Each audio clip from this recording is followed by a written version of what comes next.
been a more relaxing week, I'd have to say. The players have had a couple of days off, and it's just been a time to sort of look back and obviously to look forward as well, and to, once you sort of get one game out of the way, you're then looking forward to the next one, and you also, because it's at the end of the season, you're obviously looking ahead to the following season, and you know that there's lots of things to do, and you're really getting on with that.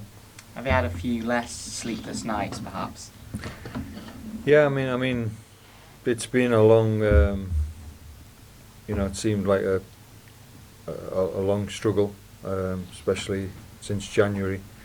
You do have sleepless nights because, after every game, you're always thinking about the game, and if it hasn't gone particularly well, then it can make sleeping rather difficult. But certainly the last few days, you're still thinking about football, because that'll never change, because you've got a lot of things to do, a lot of things to sort out, and there's a lot of work to do. So although the season's come to an end, in many respects it doesn't end for a manager, because you've got to be busy, and you've got to be proactive in doing things which are going to affect the following season.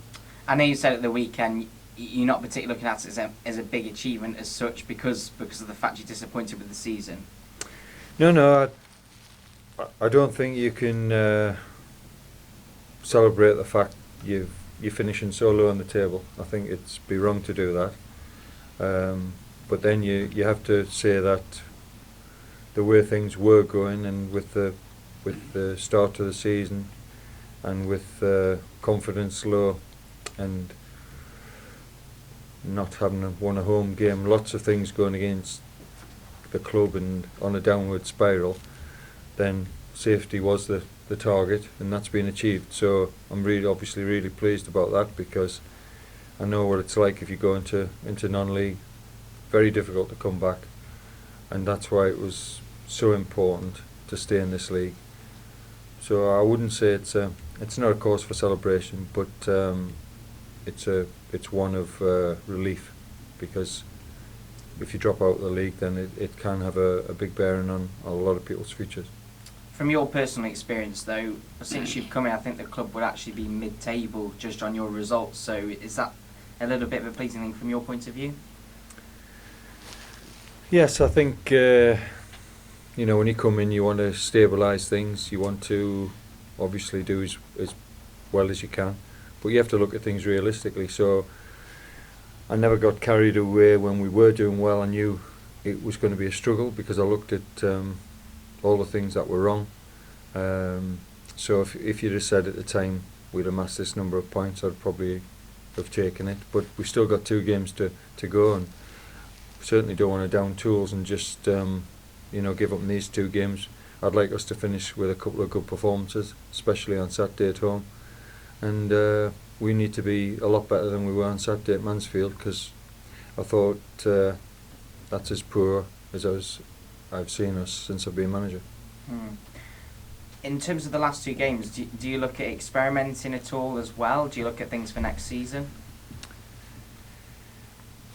I'm in a position now, because we're safe, where I can look at a couple of things. So obviously, I've got to have a chance to do that. So that might be a case that it is a different team that's played the last couple of games, and now's probably the time to do that. So I think on Saturday there's room for manoeuvre, and we'll probably make a couple of changes in the lineup than the one that played at Mansfield. And in terms of being safe 2 games before the end of the season, does that give you more time to look to next as well? No, I think ever since I've taken the job, you're looking to the next season, because you have to look at players. You're looking at other teams' players. You're looking at players that you think you might be able to bring in. You're also looking at your own players and which ones you're going to keep. So the fact that it's come a couple of weeks earlier, I wouldn't say it's, it certainly, I'm thankful for that, because it means that nobody wants to be going to the last couple of games feeling under pressure. But in terms of what needs to be done, I think my mind was already formed and made up long before we get to this stage.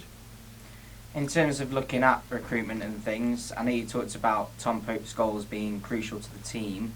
Would it be fair to say that you might be looking towards that season to take the emphasis off him a little bit? We must, as a club, get more players into the club who can score goals. That's definite, and that's the number one priority. We must get some goals into the squad. And if we do that, we're hoping that they're going to add to Tom Pope's total, not take away from it, because we feel that Tom can score goals. He's proved he can score goals, and we've got to provide him with more chances so he can get more goals. I wouldn't say he's had an abundance of chances for his goals. We want to be in a position where we're making more chances, and then he can hopefully add to his tally. But he needs other players as well to chip in with goals. Joe Angus is back. Is that to look at the last 2 games? Could we see him included?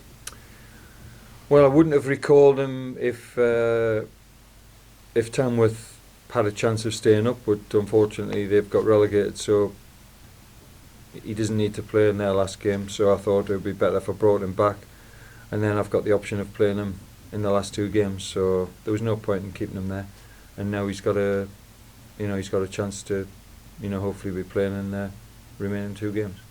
And how's Kel Knox getting on?